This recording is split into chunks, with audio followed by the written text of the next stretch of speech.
Well, what's happening? Prince Ash here, back with another vlog. Happy to be doing them.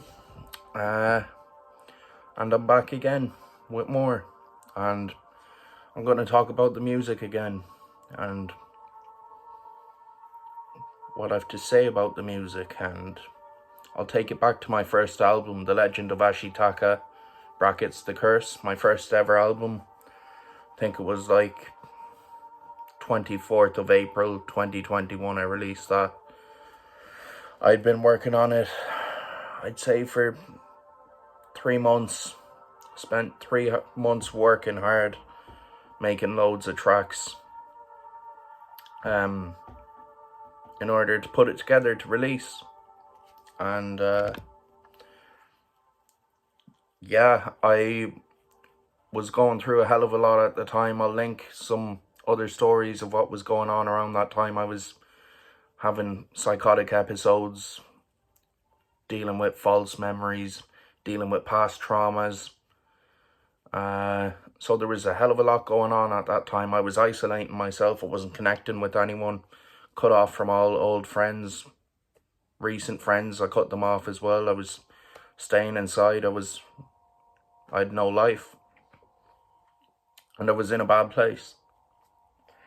And that led me to create my first album, which was just full of sad boy vibes, Lil Peep type vibes, like, you know, Lil Tracy, Got Boy Click type shit. And it was cool. Like, it was, even though it was sad boy shit, it was still authentic and original and real to me anyway. When I listen back to that shit, like, that's what I think about it. Everyone's open to their own opinion. So if you have any other opinion, fucking drop it in the comments or whatever. And yeah, I remember the first time I heard Peep would have been during COVID in 2020. And it was Life is Beautiful. I was in bed after a sleepless night, reliving past traumas,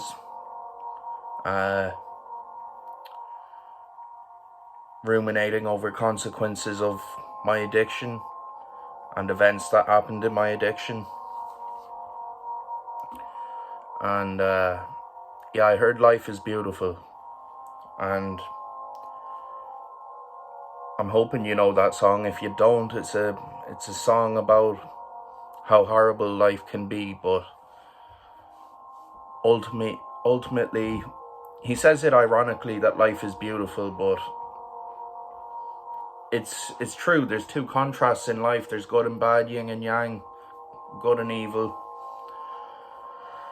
horrible and beautiful, and that's life. And yeah, I'll link that song in the description, the YouTube video for it, because it blew me away. I was like, fuck me, that's really good shit there. How haven't I heard this already? Like, how was this not even recommended to me till now? And I was like, fuck, I gotta make some shit like this. Because I've been writing since the age of 15. Well, before that, but started really writing raps like when I was 17, 18. That's when I started putting effort into writing raps and performing for people.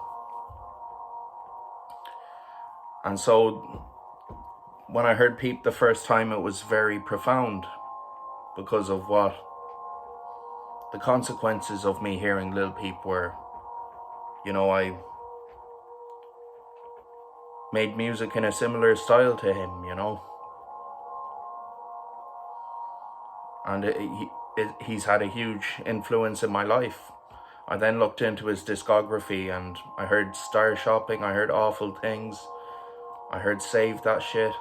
I'm pretty sure I heard all of those, and Witchblades. I can't even fully remember what, but I remember looking at his discography and listening to everything, and I was like, how the fuck is every track a banger? How the fuck can he write lyrics so good like this?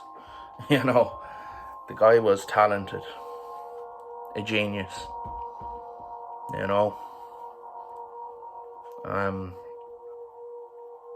Died too young in tragic circumstances that I can kind of identify with, and by the grace of God, I'm not in the grave the same way as him, you know. I'm lucky to be alive, because I was swallowing drugs like Smarties and drinking like a fish, and getting into all sorts of terrible situations. And that's the reality of it. And I'm here, and I'm sober. That's the main thing, really. So anyway, the point I'm kind of coming along to is I was making, all this sad boy shit. My first album is like my most raw sad boy emo vibes, emo rap, emo trap vibes. My second album, Solace, that I released, it's still sad boy-esque, but it was more of a modern take of it, a more contemporary version of than old school emo trap. It was a little more contemporary. There was some funk in there. There was some experimental type beats. There was some housey, vibey type beats in there. I'll link that album, Solace, in the description as well. That was released in 21 in December, right before 2022. Which I went to rehab about 2 months later, and I was in a homeless shelter after. Anyway, that's another video for another day, but again, the point I'm getting to is I released my second installment of The Legend of Ashitaka, which is my third album that I've dropped, and it's not the same as any other album I've ever dropped, or any piece of music, really. It's an evolution of my style and my lyricism and even my production, and obviously it's a different producer I'm working with. I'm working with Arm the Track in Galway, local producer, so everything about it is just different. And like, I keep thinking like, fuck, I want to go back to making sad boy shit, and I want to make emo trap again, and I'm finding it hard to even kind of duplicate what I was doing before. I find it extremely difficult to tap into what was going on before. It's like a whole different narrative now because I've matured, and that was 4 years ago. 4 fucking years ago, you know. So I'm kind of getting the thought of like, I should maybe let sleeping dogs lie and kiss goodbye to the sad boy era and venture forth in my trappy, grimy, conscious rap phase, maybe, because I hope for my fourth album, The Legend of Ashitaka 3, which will be coming out this year, and it'll be at least 10 tracks, there will be a little more of an evolution than The Legend of Ashitaka 2, and then The Legend of Ashitaka 4 after that. I've no idea when I'm going to make that. I have to finish the next album first, but that will be another whole evolution in itself. You know, that's how I see it. That's my plan. And I don't know what form that music is going to take, but it'll still be original and authentic and true to me. And that's what's cool about my music, man. That's why it excites me to do it, because it's real to me. Like, other people tend to enjoy it. at times, yeah. Get nice comments and shit.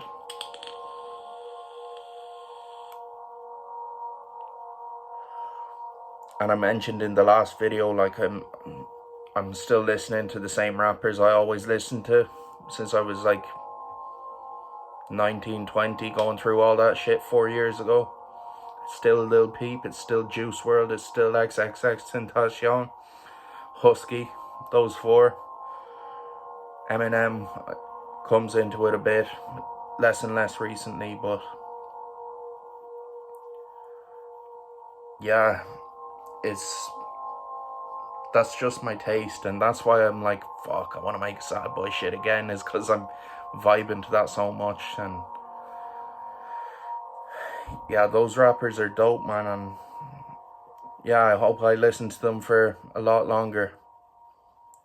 And they have insane discographies. There's so much music there that they've released to listen to, and yeah, it's the creme de la creme of emo trap. And like, for example, XXXTentacion, he branches off into loads of little other subgenres. Such a versatile rapper, and that's what I try to be too. I always tend to show my versatility and what I can do. Like, not saying I'm like the best rapper of all time, or not even the best in Ireland, and probably not even the best in Galway City, but the shit I make is worth listening to, and it is real, and it's authentic, it's ingenious, it's genius, ingenuity and genius at its best. And it's something I've worked very hard at, and it's something I've dedicated so much to. And I am also kind of finding I have to switch off from that too. I'm making time for more important things like my sobriety and my health, my mental health. So in the evenings I might write a song or two, and I dedicate 1 day a week to recording. So it doesn't take up an enormous amount of my time. I can still have a normal life and live my life.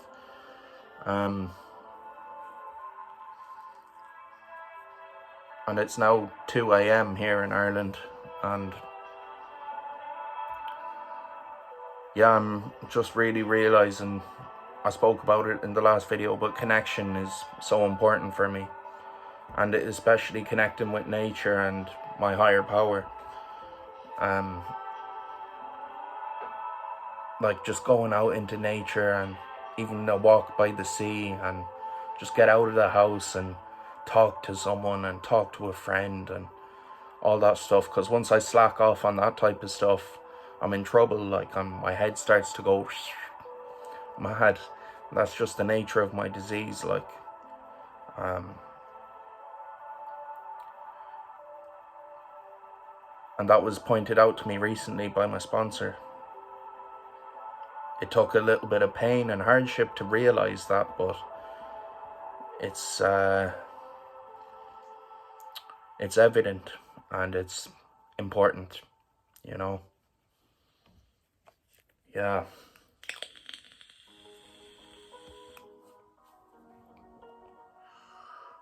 If you've watched till now, fair fucks. This is just rambling. I'm probably just going to call this rambling #1. It's too cliched to say just rambling. A lot of people have their videos as that, like, so, yeah, I don't know what I'm going to call this video, and I hope I've said something that resonates with you, or I hope I've said something that helps you in some way. And I need to start thinking more about how I can help others, and how I just not focus on myself so much, you know. And I'm going to leave it at that. Peace. Have a good one. Prince Ash.